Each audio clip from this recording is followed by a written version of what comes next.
Bulatkan tekad, kuatkan hati, negeri ini memanggilmu kawan. Belajar, bergerak, berbagi untuk negeri. Guru penggerak, majukan pendidikan. Guru penggerak menghamba pada murid. Kreatif, rancang pembelajaran. Hargai potensi, tingkatkan prestasi. Lahirkan profil pelajar Pancasila. Belajar, bergerak, berbagi untuk negeri. Kita menjalin kolaborasi. Belajar, bergerak, berbagi untuk negeri. Demi bakti pada Ibu Pertiwi.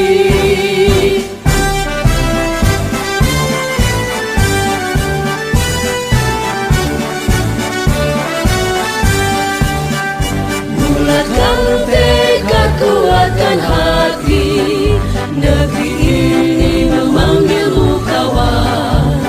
Belajar, bergerak, berbagi untuk negeri. Guru penggerak, majukan pendidikan. Guru penggerak menghamba pada murid.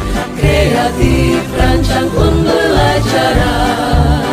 Hargai potensi, tingkatkan prestasi.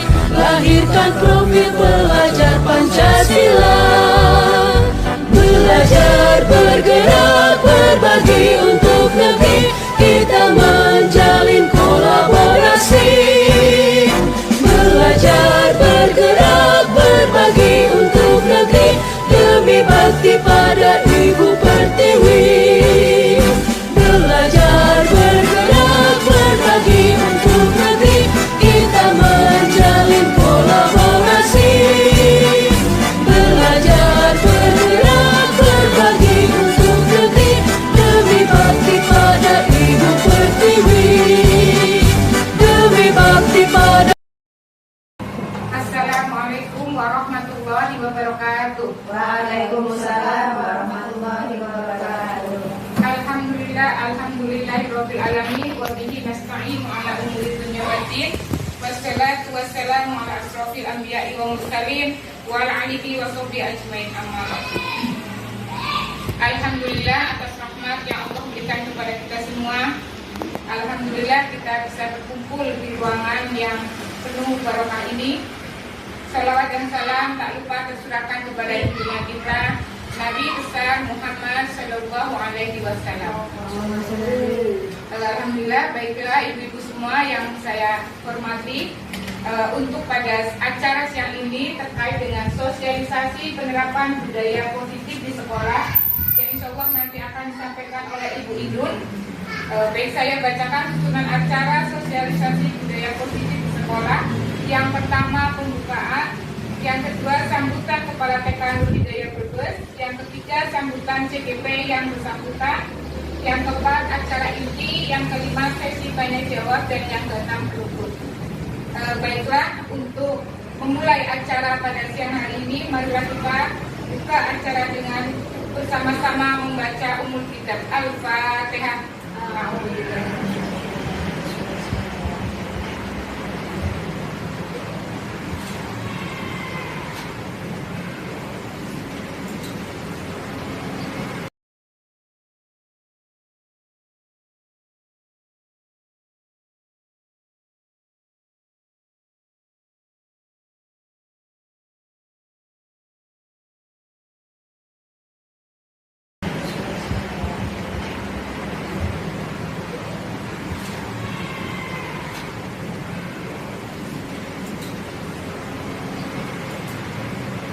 Terima kasih untuk bacaan surat Al-Fatihahnya. Untuk acara yang kedua yaitu sambutan Kepala TK Nur Hidayah Brebes kepada Ibu Hajiah Umi Sofiati, kepadanya kami persilakan. Terima kasih Ibu Ida selaku pembawa acara. Alhamdulillah.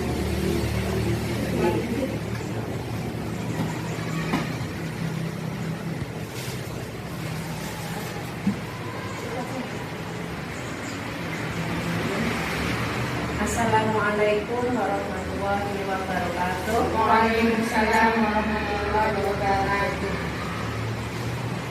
Alhamdulillah rabbil alamin. Wassalatu wassalamu ala alihi washabbihi ajmain. Rabbi sholli wa sallim wa yassir li amri wahlul 'uqdatam min lisani yafqahu qawli. Amma ba'd. Alhamdulillah wa syukurillah kepada rekan guru yang saya banggakan, khususnya kepada Ibu Indun yang hari ini akan membawakan materi sosialisasi penerapan budaya positif di sekolah.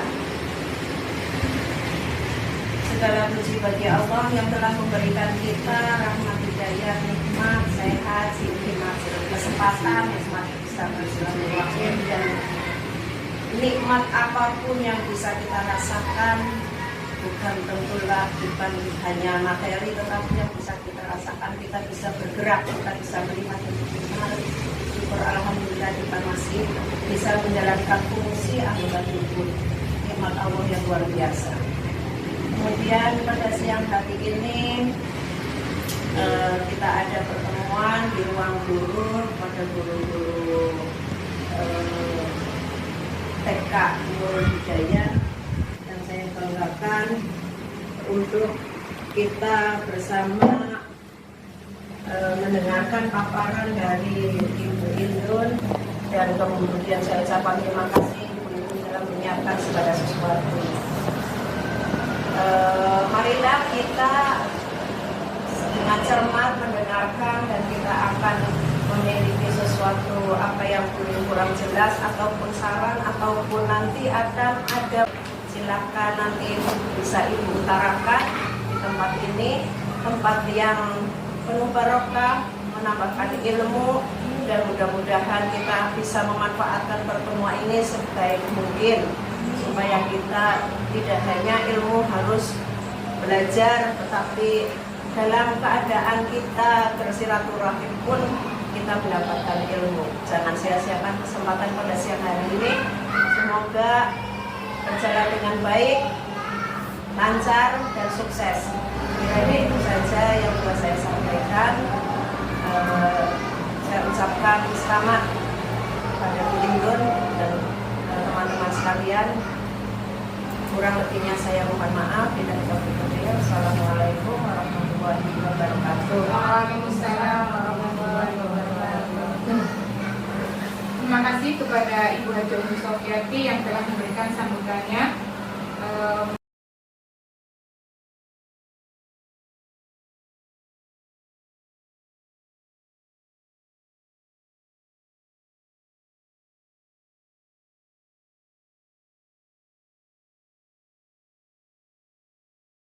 Acara yang selanjutnya yaitu sambutan dari calon guru penggerak yang bersangkutan kepada Ibu Indun. Ibu silakan.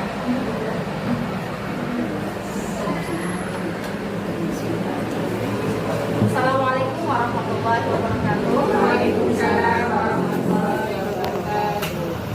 Bismillah, alhamdulillah, la haula wala quwata illa billah. Yang terhormat Ibu Kepala Sekolah TK Nurul Hidayah, yang kami banggakan teman-teman guru TK Nurul Hidayah yang hari ini sudah bersedia hadir. Saya ucapkan terima kasih kepada rekan-rekan semuanya atas kesediaan dan keikhlasannya sudah bisa hadir di sini. Dan mohon maaf barangkali nanti mengganggu waktunya kurang lebih 1 jam ke depan, yang mana akan didapatkan oleh saya untuk mendengarkan tentang penerapan budaya positif di sekolah. Saya mohon kerjasamanya teman-teman, apabila nanti di tengah acara ada salah sedikit atau salah banyak, kendala ataupun halangan, mohon dimaafkan. Dan kiranya itu saja sambutan dari saya. Terima kasih untuk semuanya. Billahi taufiq wal hidayah. Assalamualaikum warahmatullahi wabarakatuh. Waalaikumsalam warahmatullahi wabarakatuh.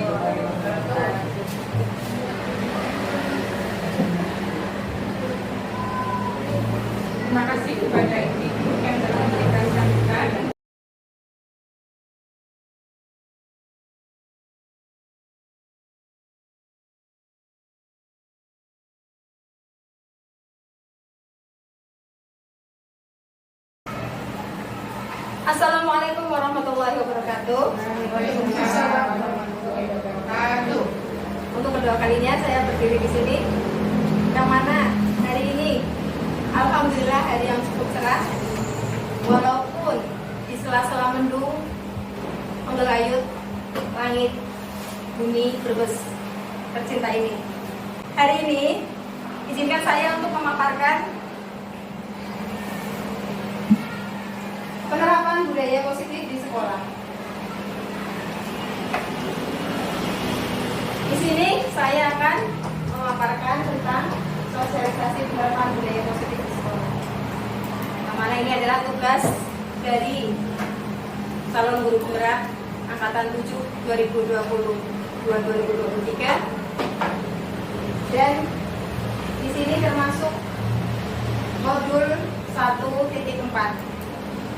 Ini adalah salah satu tugas pembuatan aksi nyata oleh calon guru penggerak, yaitu saya sendiri, yang mana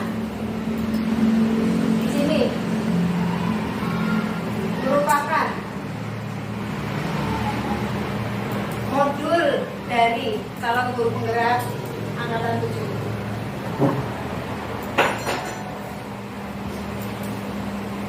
Tujuan kegiatan: satu, mengenalkan teori konsep budaya positif pada rekan sejawat atau guru dan menjelaskan pentingnya para guru mengungkapkan konsep budaya positif. Yang kedua, menjelaskan apa saja yang perlu dilakukan oleh guru untuk dapat menerapkan konsep budaya positif di sekolah. Mengapa penting untuk mempelajari budaya positif di sekolah? Tentu sangat penting ya Ibu ya. Budaya positif di sekolah itu dapat membentuk karakter guru, murid, dan visi misi sekolah.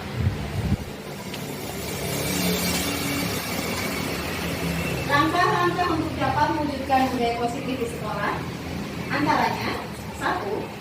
Perubahan paradigma belajar. 2. Disiplin positif. 3. Motivasi perilaku manusia. 4. Kebutuhan dasar manusia. 5. Posisi kontrol restitusi. 6. Keyakinan kelas. 7. Segitiga restitusi.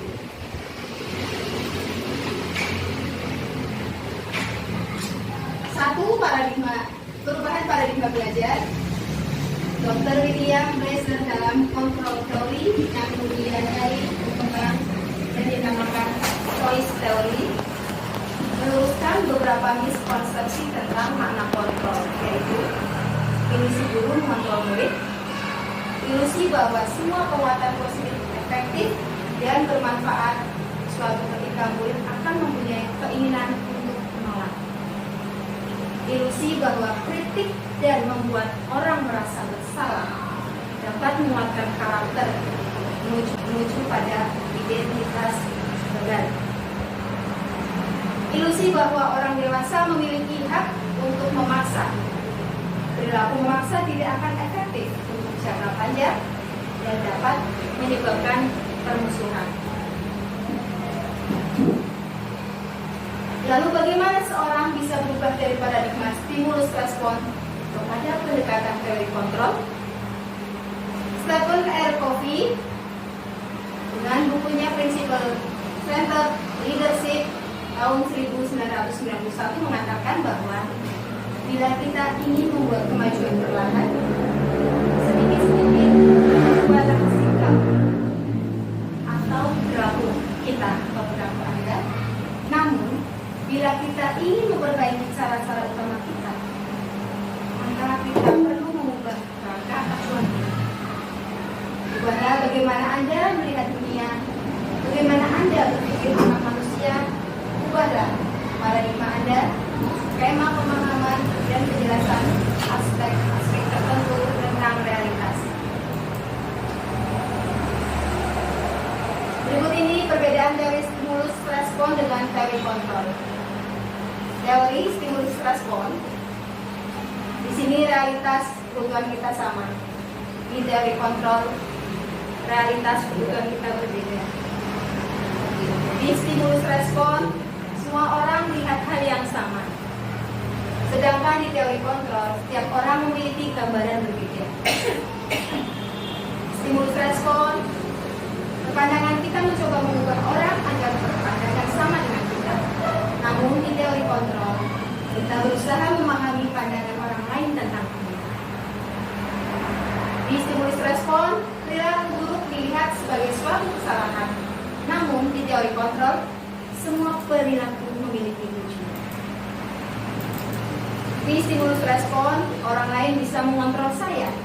Tapi di teori kontrol, hanya saya atau Anda yang bisa mengontrol diri saya atau diri Anda.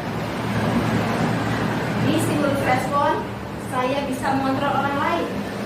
Akan tetapi di teori kontrol, saya atau Anda tidak bisa mengontrol orang lain. Di stimulus respon, pemaksaan ada pada saat tujuan gagal. Sedangkan di teori kontrol, kolaborasi dan konsensus menciptakan pilihan-pilihan baru. Yang terakhir di stimulus respon, model berpikir menang atau kalah. Sedangkan di teori kontrol, model berpikir menang-menang. Disiplin positif. Konsep disiplin positif yang merupakan unsur utama dalam terwujudnya budaya positif yang kita cita-citakan di sekolah-sekolah kita.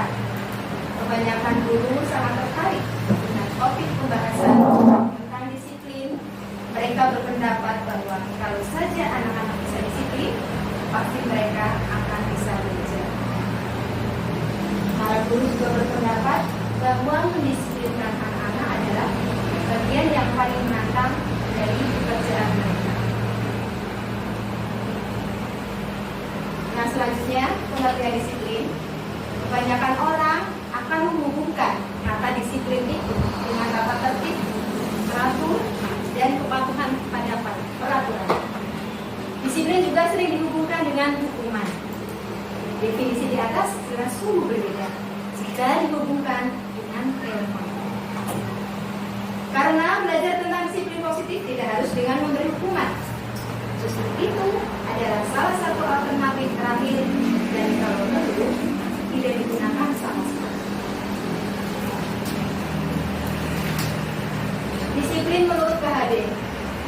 Ibu-ibu tahu KHD itu apa? Oh iya, pintar. Terima kasih. KHD itu Ki Hajar Dewantoro, singkatan. Ki Hajar Dewantoro atau KHD. Ki Hajar Dewantoro berpendapat bahwa disiplin adalah di mana ada kemerdekaan, disitulah harus ada disiplin yang kuat. Sungguh pun disiplin itu bersifat self-disiplin, yaitu kita sendiri yang mewajibkan kita dengan sekeras-kerasnya. Tapi itu sama saja. Kalau kita tidak cakap melakukan self-disiplin, juga penguasa lain mendisiplin kita atau diri kita, dan peraturan berikutlah harus ada di dalam suasana yang merdeka. Adapun definisi kata merdeka menurut Ki Hajar adalah mardika itu jarwada.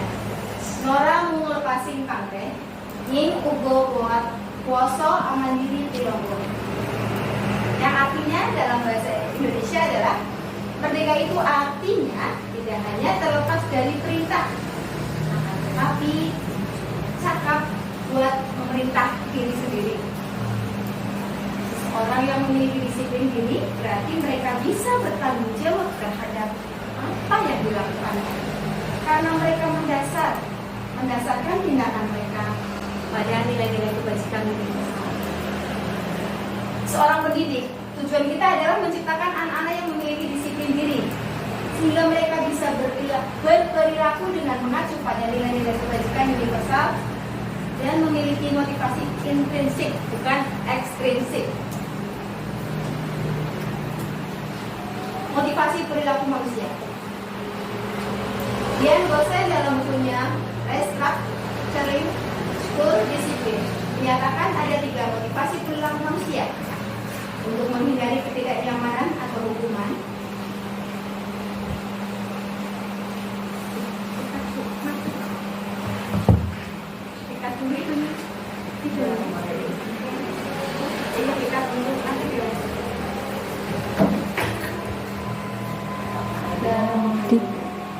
Untuk menghilangkan rasa sejenak, mari kita berdiri. Sebentar ya Ibu ya. Ya. Berdiri sejenak. Kita menyanyi dulu.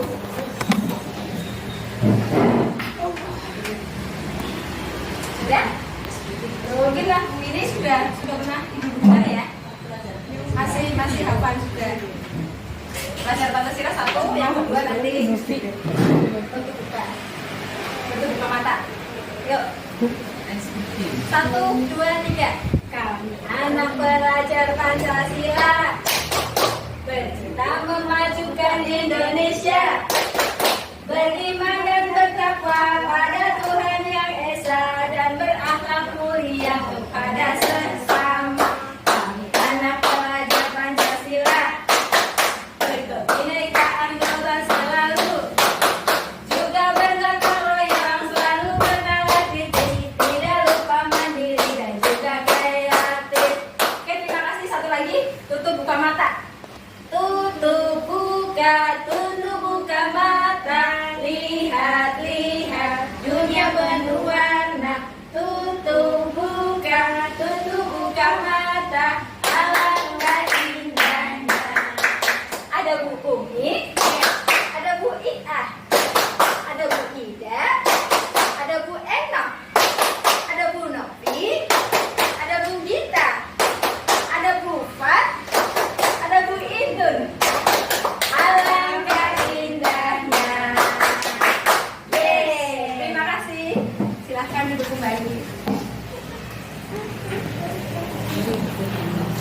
Saya lanjutkan ya Ibu ya. Yang selanjutnya adalah motivasi perilaku manusia. Yang dosen dalam bukunya Restructure of Discipline menyatakan ada 3 motivasi perilaku manusia. Terdiri dari ketidaknyamanan atau hubungan untuk mendapatkan imbalan dan menghargai diri dari orang lain, untuk menjadi orang yang mereka inginkan, dan menghargai diri sendiri dengan nilai-nilai yang mereka percaya. Kebutuhan dasar manusia. Kebutuhan dasar manusia ada 5 macam. Ini kebutuhan dasar menurut CGP ya. Pendidikan yang tengah-tengah yang sentral, bertahan hidup. Ini kekuasaan. Kebutuhan manusia akan kasih sayang dan rasa diterima. Kebutuhan manusia tentang kesenangan, dan kebutuhan manusia tentang kebebasan. Yang kelima, posisi kontrol restitusi. Posisi kontrol restitusi berdasarkan pada teori kontrol Dr. Gejan Glaser, dosen berkesimpulan ada 5 posisi kontrol yang ditetapkan seorang guru, orang tua ataupun atasan dalam melakukan kontrol. Kelima posisi kontrol tersebut adalah A sebagai penghukum, B sebagai pembuat rasa bersalah, C sebagai teman, D pemantau, dan E sebagai manajer.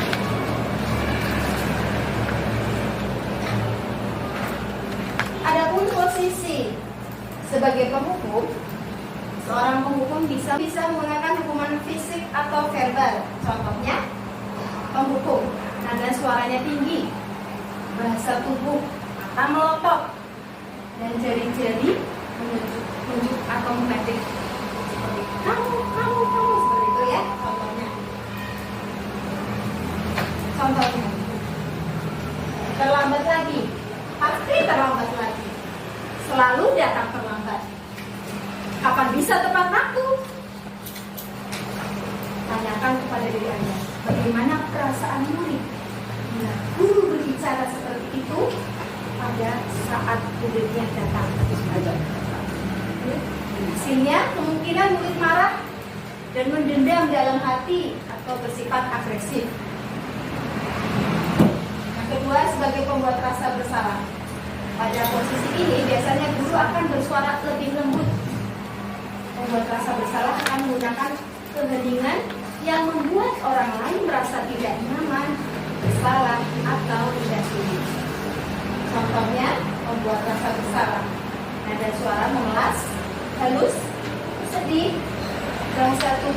merapat pada anak musuh. Contohnya, Adi, kamu ini bagaimana ya? Kamu sudah berjanji dengan ibu, tidak akan terlambat lagi. Kamu kenapa ya senang sekali mengecewakan ibu? Ibu benar-benar kecewa sekali.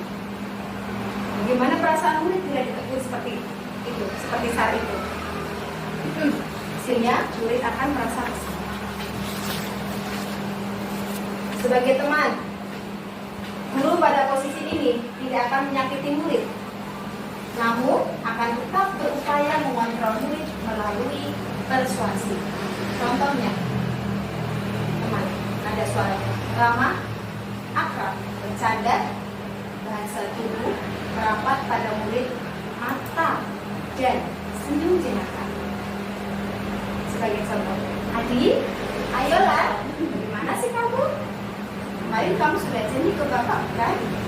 Apa terlambat lagi? Sambil berkawannya. Ya, sudah tidak apa-apa. Duduk dulu saja. Nanti Pak Guru bantu. Ya, Pak Guru bantu. Sambil senyum-senyum. Bagaimana perasaanmu dengan sikap guru seperti ini? Hasilnya, murid tentu akan merasa senang dan akrab dengan guru. Yang selanjutnya adalah sebagai pemantau. Sebagai pemantau berarti mengawasi. Pada saat kita mengawasi, kita bertanggung jawab atas perilaku orang-orang yang kita awasi. Posisi pemantau berdasarkan pada peraturan dan konsekuensi. Contoh pemantau, nada suara datar, bahasa tubuh yang formal. Sebagai contoh dalam percakapan, Adi, tahukah kamu jam berapa kita mulai? Adi menjawab, tahu Pak.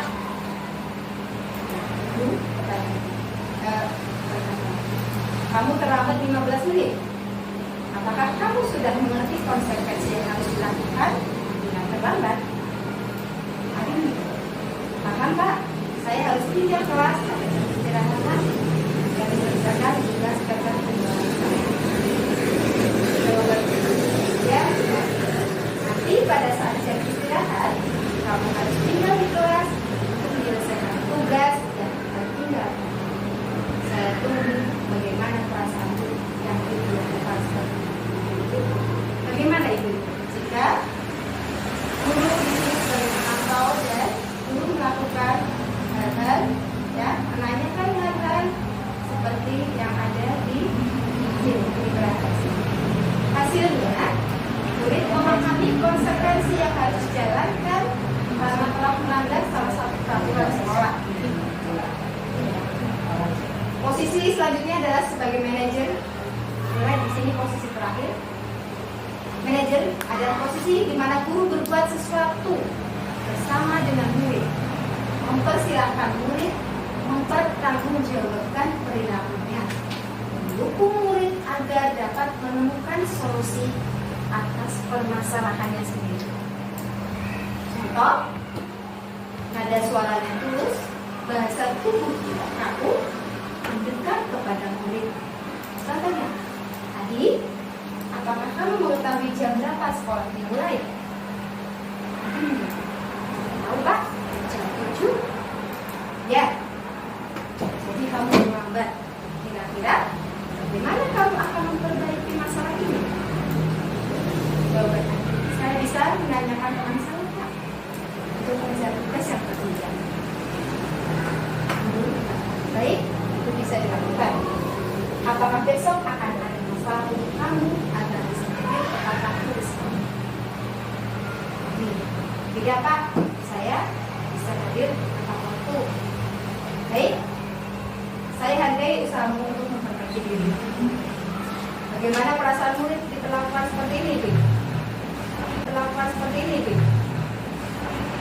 Pada posisi manajer, maka suara guru sebaiknya terus, tidak perlu marah dan tidak perlu menaikkan suara. Selanjutnya, yang keenam adalah keyakinan kelas. Pembentukan keyakinan kelas atau keyakinan sekolah. Keyakinan kelas bersifat lebih abstrak daripada peraturan yang lebih rinci dan konkret. Keyakinan kelas berupa bahwa pernyataan universal, pernyataan keyakinan kelas senantiasa dibuat dalam bentuk positif. Contohnya, kata jangan itu bisa dihindari. Tidak boleh juga kata bisa dihindari dengan kata yang lain yang lebih positif. Yang selanjutnya, keyakinan kelas hendaknya tidak terlalu banyak sehingga mudah diingat dan dipahami oleh semua warga kelas. Contohnya di TK ya Ibu ya, keyakinan kelas ini karena anak-anak kita itu anak usia dini, jadi sebisa mungkin keyakinan kelas itu dibuat dengan mudah diingat, mudah dihafal sama siswa. Keyakinan kelas baiknya sesuatu yang dapat diterapkan di lingkungan tersebut. Semua warga kelas hendaknya ikut berkontribusi dalam pembuatan keyakinan kelas lewat kegiatan curah pendapat. Nah, yang membuat keyakinan kelas ini bukan hanya guru saja, Ibu.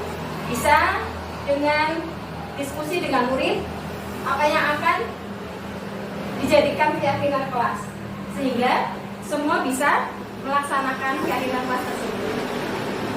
Selanjutnya, bersedia meninjau kembali keyakinan kelas dari waktu ke waktu. Apabila perlu dirubah keyakinan kelas ini, bisa dirubahlah menjadi lebih baik. Kalau misalkan diperbanyak, ditambah apa ya keyakinan kelas kita ini. Prosedur pembentukan keyakinan kelas: mempersilahkan warga sekolah atau murid-murid di sekolah atau kelas untuk bersurat pendapat tentang peraturan yang perlu disepakati di kelas atau sekolah. Seperti tadi ya Ibu ya. Mencatat semua masukan-masukan para murid, warga sekolah di papan tulis atau di kertas besar, kertas ukuran poster, kira-kira seperti ukuran ini. Ukuran poster di mana semua anggota kelas, warga sekolah bisa melihat hasil surat pendapat. Susunlah keyakinan kelas sesuai prosedur pembentukan keyakinan kelas atau sekolah. Nantilah kalimat-kalimat dalam bentuk negatif menjadi positif. Contoh kalimat negatif: jangan berlari di kelas atau koridor. Kalimat positifnya: berjalanlah di kelas atau koridor. Jadi kata jangan atau tidak boleh itu kan kalimat larangan, cuma nanti dalam bentuk kalimat negatif nih dimiliki ada kata negatifnya jangan. Kalau bisa kita hindari ngomong seperti itu. Tapi kadang pada prakteknya namanya manusia ya Ibu ya. Saya sendiri juga kadang keliru mengucapkannya. Tinjau kembali daftar surat pendapat yang sudah dicatat. Anda mungkin akan mendapati bahwa pernyataan yang tertulis di sana masih banyak yang berupa peraturan-peraturan. Tinjau ulang keyakinan sekolah atau kelas secara bersama-sama. Setelah keyakinan sekolah atau kelas selesai dibuat, maka semua warga kelas dipersilakan meninjau ulang dan menyetujuinya dengan menandatangani keyakinan sekolah atau kelas tersebut, termasuk guru dan semua murid. Keyakinan sekolah atau keyakinan kelas selanjutnya bisa dilekatkan di dinding kelas, di tempat yang mudah dilihat semua warga kelas atau semua warga sekolah. Segitiga restitusi. Segitiga restitusi ini yang nomor 1 menstabilkan identitas, yang kedua validasi tindakan yang salah, dan yang ketiga menanyakan keyakinan kelas. 3 langkah segitiga restitusi. 1. Menstabilkan identitas atau stabilis the identity. Dibedakan dibandingkan dengan teori kontrol. Kita semua akan melakukan hal terbaik yang bisa kita lakukan. Langkah yang kedua, validasi tindakan yang salah atau validate the misbehavior. Semua perilaku memiliki alasan. Yang ketiga, menanyakan keyakinan atau seek the belief. Kita semua memiliki motivasi internal. Terima kasih, salam bahagia untuk kita semua. Kiranya itu pemaparan dari saya, kurang lebihnya mohon maaf. Nanti ada sesi tanya jawab. Saya persilahkan pada 2 orang guru yang akan menanya-nanya. Silakan. Ya, Ibu Novi. Terima kasih Bu Indun, pemaparan yang luar biasa. Saya beri apresiasi 2 jempol untuk Bu Indun.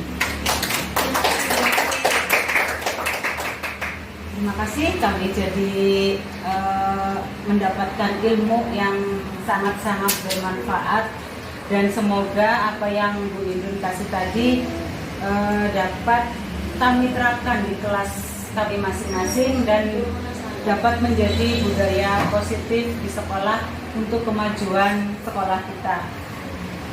Yang akan saya tanyakan di sini, tadi Bu Indun memaparkan tentang kebutuhan dasar manusia.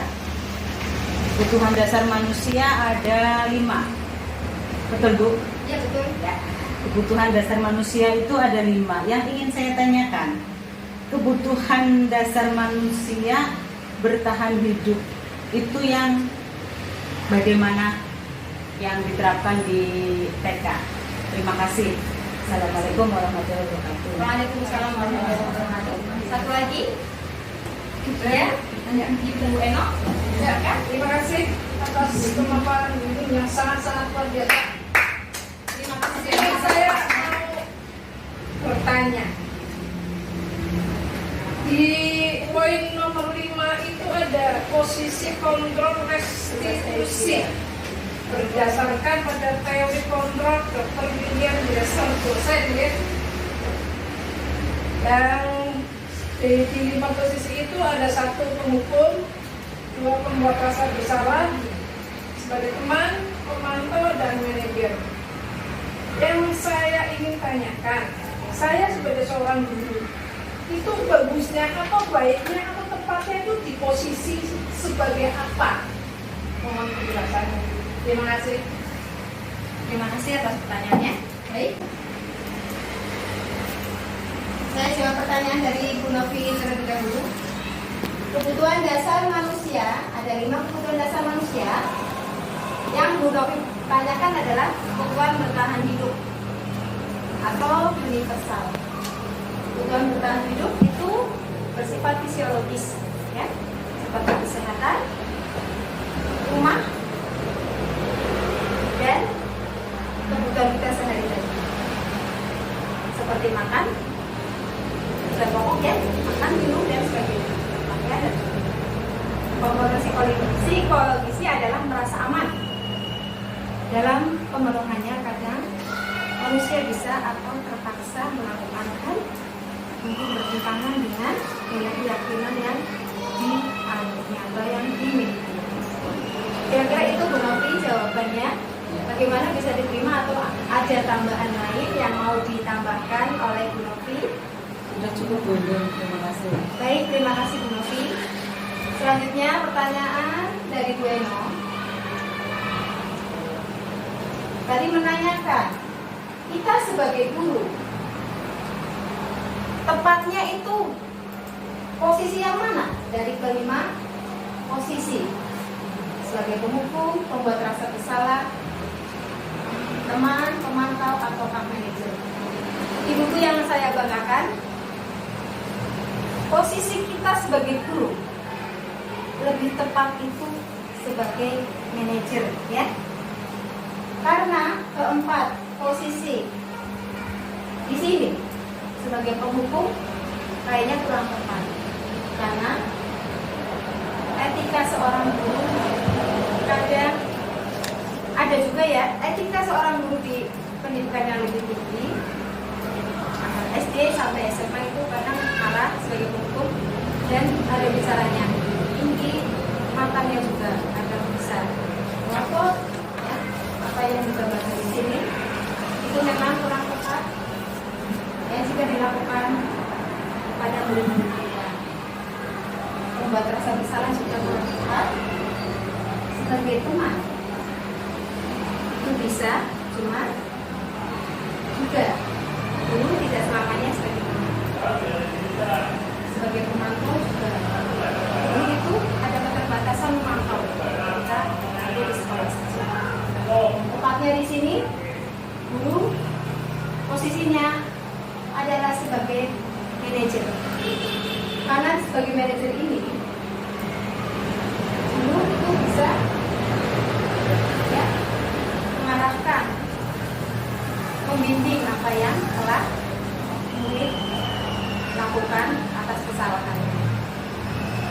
tidak menyalahkan semua kesalahan yang murid berbuat. Itu Bueno, barangkali ada kekurangan, apa ada tambahan atau ada masukan dari teman-teman tentang posisi guru? Bu? Ya, silakan Bu Novi. Saya memberi masukan sedikit tentang posisi guru sebagai manajer. Menurut saya, kalau kita sebagai guru bukan hanya sebagai manajer, Bu, namun kita juga bisa sebagai pemantau. Pemantau dalam artian ketika anak berkegiatan di dalam kelas, kita akan memperhatikan atau memantau perilaku anak tersebut, apakah sudah sesuai dengan budaya positif yang dilaksanakan di sekolah atau belum. Kemudian dapat juga sebagai teman. Namun jika sebagai teman, ketika anak itu memiliki kasus, jika tidak ada kasus, berarti kita hanya sebagai pemantau dan manajer. Itu saja dari saya, Bu. Terima kasih, bagus sekali jawaban dari Novi atau tambahan dari Novi. Ibu yang akan menerangkan dari kepala sekolah yang mengerti. Itu saya tutup ya Ibu. Alhamdulillah sudah di sesi tanya jawab sudah. Iya. Ini mau tanya. Iya. Yang dipaparkan di situ adalah kedisiplinan masalah yang pembicaraan ya. Contoh-contohnya adalah kedisiplinan masalah masuk. Kita punya kedisiplinan yang selama ini itu hilang. Apalagi anak-anak sekarang nggak tahu di rumah diajarin apa tidak, mungkin ada yang iya dan ada yang tidak. Itu tentang sopan santun. Ya. Karena kemungkinan banyak sekali yang tidak mengajarkan atau tidak membiasakan untuk sopan update tata cara sopan santun, unggah-ungguh kepada orang tua atau kita saat bertamu dan sebagainya. Pokoknya sopan santun lah ya.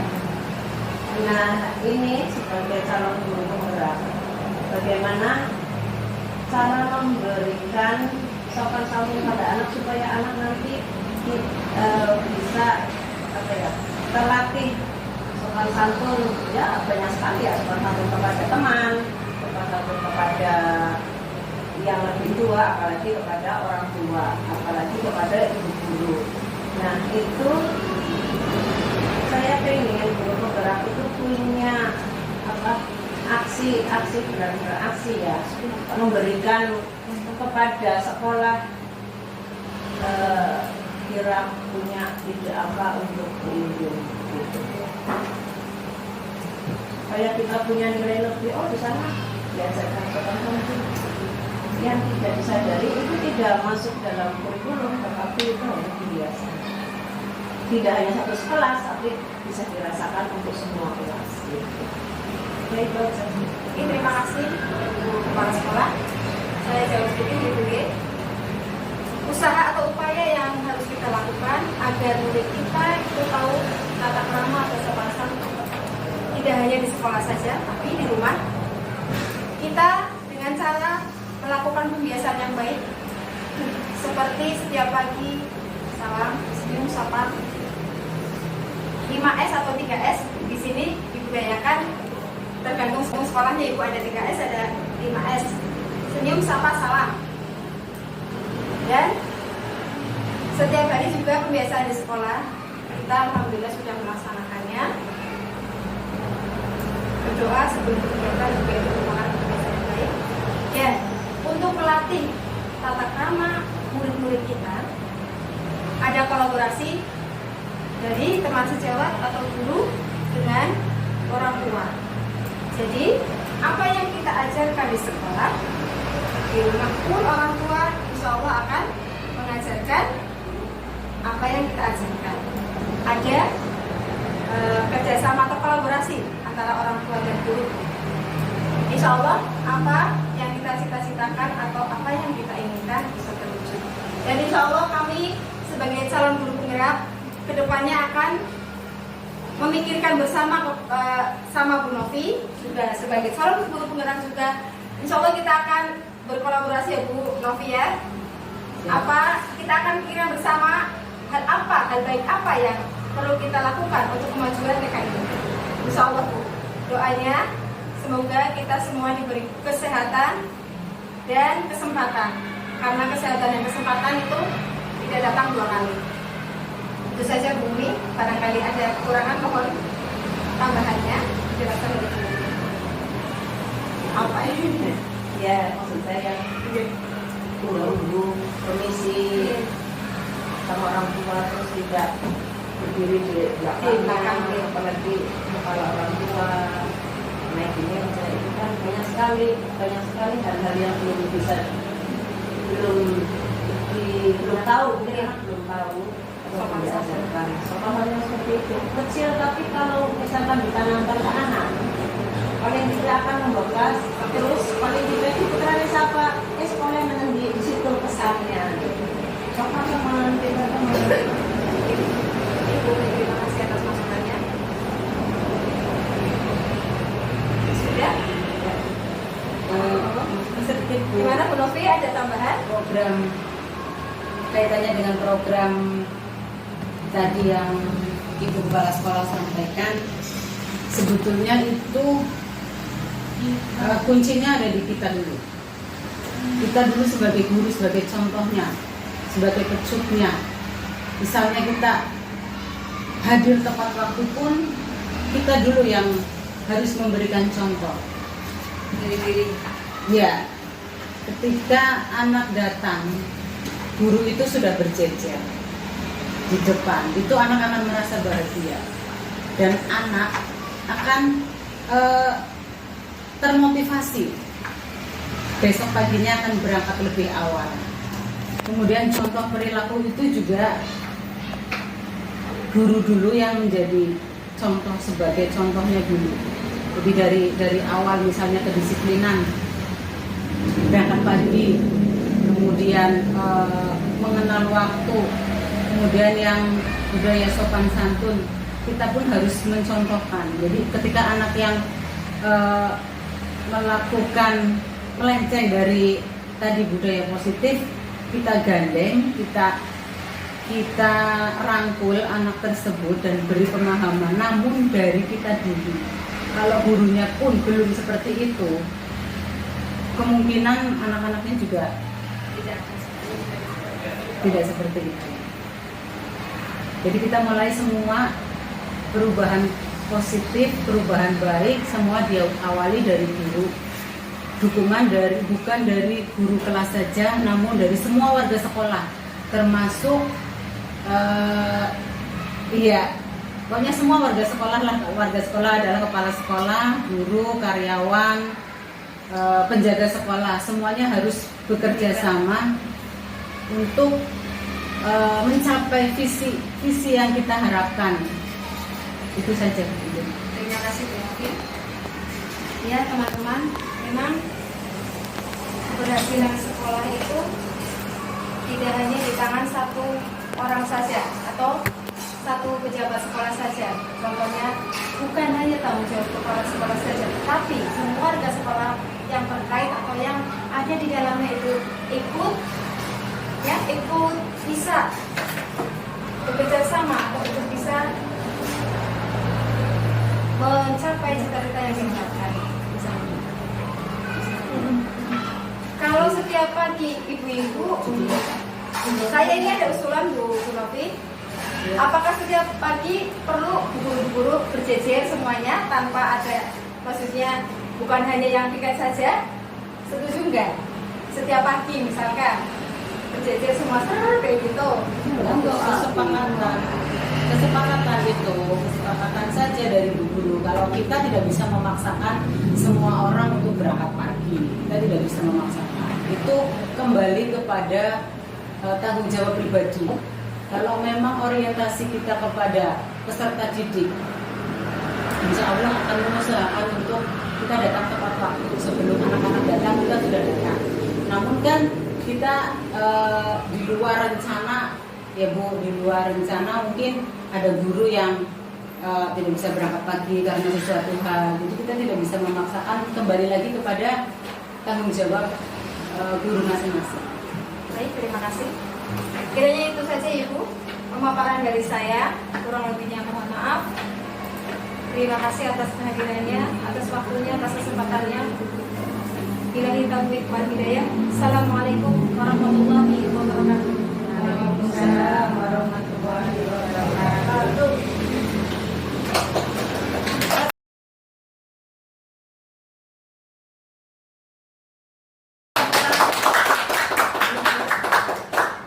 Terima kasih kepada ibu yang telah memberikan pemaparan terkait dengan sosialisasi penerapan budaya positif di sekolah. Semoga kedepannya nanti kita ya Tekanul Hidayah bisa lebih maju lagi dengan adanya program-program dari budaya positif. Baik itu mungkin positif dari diri kita sendiri, dari lingkungan ataupun dari lingkungan sekitar yang memang mendukung kegiatan-kegiatan kita semua. Baiklah, karena tadi pemaparan sudah selesai, marilah kita tutup acara pada siang hari ini dengan bersama-sama membaca hamdalah dan doa kafaratul majlis. Alhamdulillahirabbil alamin. Subhanallahumma wa bihamdika asyhadu an la ilaha illa anta astaghfiruka wa atubu ilaik. Saya sebagai pembawa acara mohon maaf atas kekurangan. Saya akhiri. Wassalamualaikum warahmatullahi wabarakatuh. Waalaikumsalam warahmatullahi wabarakatuh.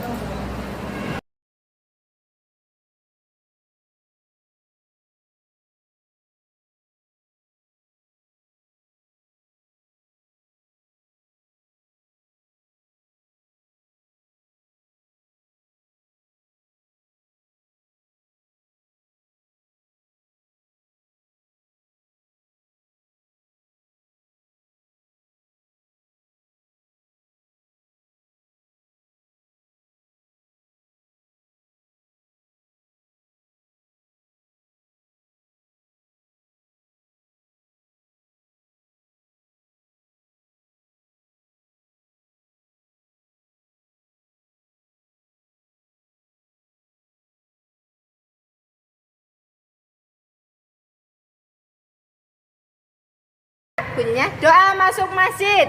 Bismillahirrahmanirrahim. Allahumma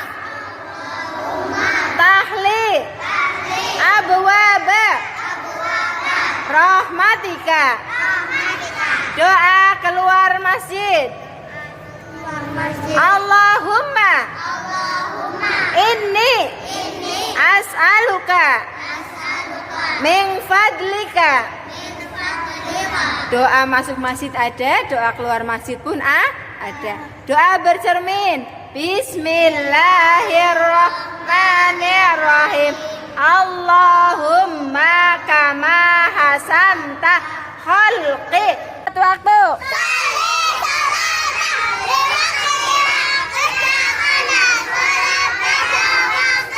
Hadis tentang tebar salam.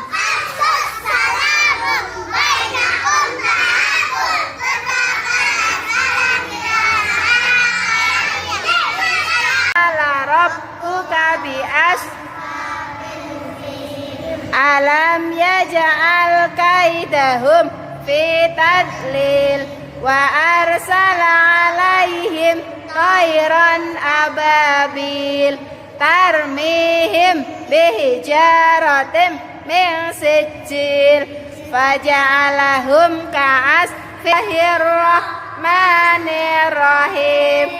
Ara'aital ladzi yukadzibu bid-din fadzalikal ladzi yad'ul yatim wa la yahuddu ala ta'amil miskin fawailul lil musallin alladzina hum an salatihim sahun alladzina hum yura'un wa yamna'unal ma'un.